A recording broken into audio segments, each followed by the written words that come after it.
ಸ್ವಾತಂತ್ರ್ಯ ಬಂದು 7 ದಶಕಗಳೇ ಕಳೆದರೂ ಕೆಲವೊಂದು ಗ್ರಾಮಗಳು ಮೂಲಭೂತ ಸೌಕರ್ಯಗಳಿಂದ ವಂಚಿತರಾಗ್ತಿದ್ದಾರೆ. ಅದರಂತೆ ಇಲ್ಲೊಂದು ಗ್ರಾಮದಲ್ಲೂ ಸಹ ಬಸ್ಸಿನ ವ್ಯವಸ್ಥೆ ಇಲ್ಲದೆ ದಿನನಿತ್ಯ ಮಕ್ಕಳು 5ರಿಂದ 6 ಕಿಲೋಮೀಟರ್ ನಡೆದುಕೊಂಡು ಶಾಲೆಗೆ ಹೋಗುವಂಥ ಪರಿಸ್ಥಿತಿ ನಿರ್ಮಾಣವಾಗಿದೆ. ಹೌದು, ನೀವು ದೃಶ್ಯದಲ್ಲಿ ನೋಡ್ಬೋದು.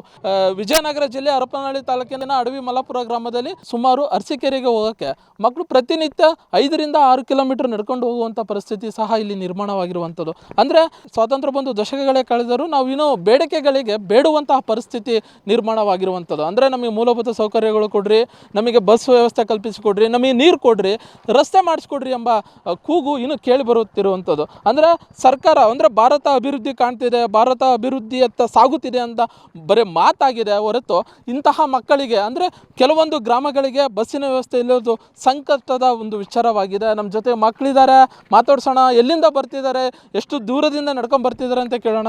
ಈಗ ಎಷ್ಟು ದಿನದಿಂದ ನೀವು ಈ ಥರ ನಡ್ಕೊಂಡು ಹೋಗ್ತಾ ಇದ್ದೀರಾ? ಯಾಕೆ ಬಸ್ ಇಲ್ಲ ನಿಮ್ಮೂರಿಗೆ?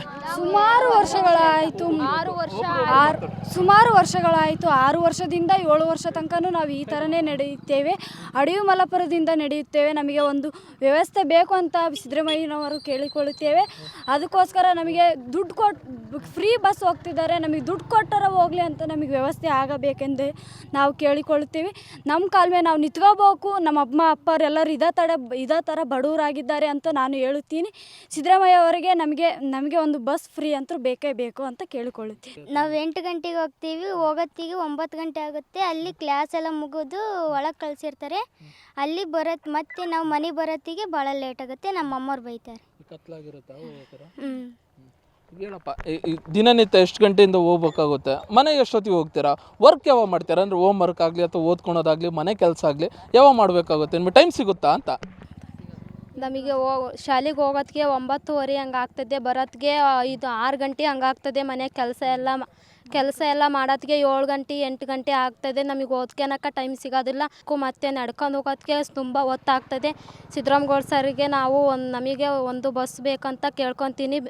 ನಮ್ಮ ಅಪ್ಪ ಅಮ್ಮನೂ ಓದಿಲ್ಲ, ನಾವು ಓದಬೇಕಂತ ನಮ್ಮ ಕಾಲ ಮೇಲೆ ನಾವು ನಿಂತ್ಕೊಬೇಕಂತ ಎಷ್ಟು ಆಸೆ ಐತಿ. ನಮಗೆ ಡಿ ಸಿ ಟೀಚರು ಆಗ್ಬೇಕಂತ ಎಷ್ಟು ಆಸೆ ಐತಿ. ನಮ್ಮ ಅಪ್ಪ ಅಮ್ಮ ಅಂತೂ ಆಗಿಲ್ಲ, ನಮಗೆ ಆಗ್ಬೇಕಂತ ಎಷ್ಟು ಆಸೆ ಐತಿ. ಅವ್ರ ಗೌರವ ಉಳಿಸ್ಬೇಕಂತ ನಮಗೆ ಎಷ್ಟು ಆಸೆ ಐತಿ. ನಮಗೆ ಅದು ಅವಶ್ಯಕತೆ ಇಲ್ಲ. ನಮಗೆ ತುಂಬ ಹೊತ್ತಾಗ್ತದೆ. ಈಗ ಮೆಕ್ಕೆಜೋಳ ಅವೆಲ್ಲ ಬಂದಿದ್ದಾವೆ, ಕಳ್ಳರು ಅಂತ ಇಂಥ ಅಂತಾರ. ನಮಗೆ ತುಂಬ ಹೆದರಿಕೆ ಆಗುತ್ತೈತೆ. ಅದಕ್ಕೋಸ್ಕರ ನಮಗೆ ಒಂದು ಬಸ್ ಬೇಕು. ನಮ್ಮ ಅಪ್ಪ ಅಮ್ಮ ಎಲ್ಲ ಕಳ್ಳರು ಅಲ್ಲಿ ಇಲ್ಲಿ ಅಂತ ಓಡಾಡ್ತಾರ. ಇದು ಎದಕ್ಕೆ ಹೋಗ್ತೀರಿ, ಶಾಲೆ ಬಿಡಿಸಿ ಮದುವೆ ಮದುವೆ ಮಾಡ್ತೀವಿ ಅಂತ ಅಂತಾರ. ನಮಗೆ ಮದುವೆ ಆಗೋಕ್ಕೆ ಇಷ್ಟ ಇಲ್ಲ. ನಮಗೆ ಒಂದು ಬಸ್ ಬೇಕಂತ ಕೇಳ್ಕೊತೀನಿ ಸಿದ್ದರಾಮಯ್ಯ ಸರ್ನ. ಈಗ ಸಾಕಷ್ಟು ನಿಮ್ಮೂರಲ್ಲಿ ಬಾಲ್ಯ ವಿವಾಹ ಜಾಸ್ತಿ ಆಗ್ತಿದೆ. ಅಂದರೆ ಓದೋದು ಬಿಡಿಸ್ತಾರೆ, ಮನೆಗೆ ಮದುವೆ ಮಾಡುವಂಥ ಪರಿಸ್ಥಿತಿ ಇಲ್ಲಿ ಸಾಕಷ್ಟು ಆಗಿದೆ ಅಂತ. ಹೌದೇನಮ್ಮ? ಹ್ಞೂ ಸರ್, ಭಾಳ ಈ ಥರ ಆಗಿದೆ.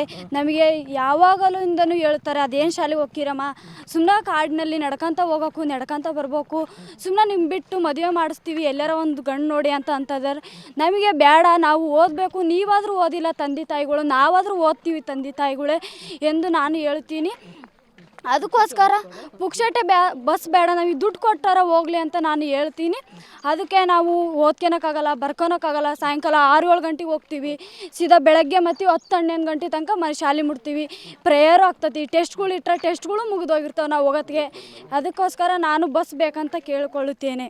ಓಕೆಮ್ಮ, ಇದು ಏನು ವಿದ್ಯಾರ್ಥಿಗಳ ಮಾತು. ಅಂದರೆ ನಮಗೆ ಉಚಿತವಾಗಿ ಸಿಗುವಂಥ ಬಸ್ ವ್ಯವಸ್ಥೆ ಬೇಡ. ನಾವು ದುಡ್ಡು ಕೊಟ್ಟು ಬಸ್ಸಿಗೆ ಹೋಗೋಂಥವ್ರು ಇದ್ದೀವಿ, ಬಡವ್ರ ಮಕ್ಕಳಿದ್ದೀವಿ. ಶಾಲೆ ಕಾಲೇಜುಗಳಿಗೆ ಹೋಗೋಕ್ಕೆ ನಮ್ಮ ಹತ್ರ ತುಂಬ ಆಸೆ ಇದೆ. ಅಂದರೆ DC ಆಗಬೇಕು, SV ಆಗಬೇಕು ಅನ್ನೋ ಆಸೆ ಇದೆ. ಬಟ್ ಮನೆಯಲ್ಲಿ ಬಾಲ್ಯ ವಿವಾಹ ಒಂದು ಮಾಡ್ತಾ ಇದ್ದಾರೆ. ಅಂದರೆ ಓದೋದು ದೂರ ಆಗುತ್ತೆ, ಓಡಾಡೋಕ್ಕೆ ನಿಮಗೆ ತುಂಬ ಕಷ್ಟ ಆಗುತ್ತೆ ಅಂತ ಹೇಳಿ ಮನೆಯಲ್ಲಿ ಶಾಲೆಗೆ ಹೋಗೋದನ್ನು ಬಿಡಿಸಿ ಬಾಲ್ಯ ವಿವಾಹ ಮಾಡ್ತಿದ್ದಾರೆ. ಹಾಗಾಗಿ ನಮಗೆ ಸಿದ್ದರಾಮಯ್ಯ ಸರ್ ಒಂದು ಬಸ್ ಕೊಡಿ ಅಂತ ಇಲ್ಲಿನ ವಿದ್ಯಾರ್ಥಿಗಳು ಕೇಳ್ತಿರುವಂಥದ್ದು. ಕ್ಯಾಮ್ರಾ ಪರ್ಸನ್ ರಾಕೇಶ್ ಜೊತೆ ಅಣ್ಣೇಶ್, ಒನ್ ಕನ್ನಡ ನ್ಯೂಸ್, ದಾವಣಗೆರೆ.